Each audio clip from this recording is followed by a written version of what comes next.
There was a time when I felt completely lost, when depression quietly took hold of my heart because of some medical diagnosis of my two sons.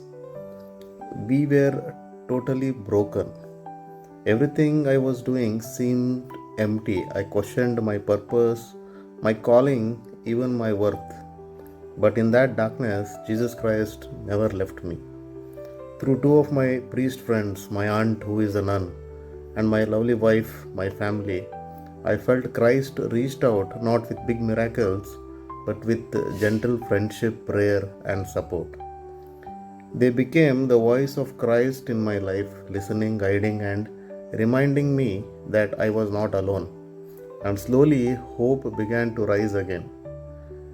I realized that Christ was not asking me to escape the storm, but to walk through with Him. Today, every time I teach, create, or speak, I try to pass on the same hope that no matter how deep the valley, Christ walks beside us. My prayer for our diocese is this: may we become a community that carries Christ's light into the lives of those who struggle.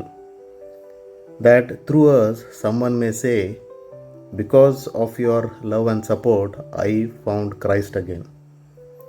Hope is not a feeling, it's a person, and his name is Jesus. Thank you. God bless you all. Let us support each other and let us be the light of hope to others who are in need. Thank you.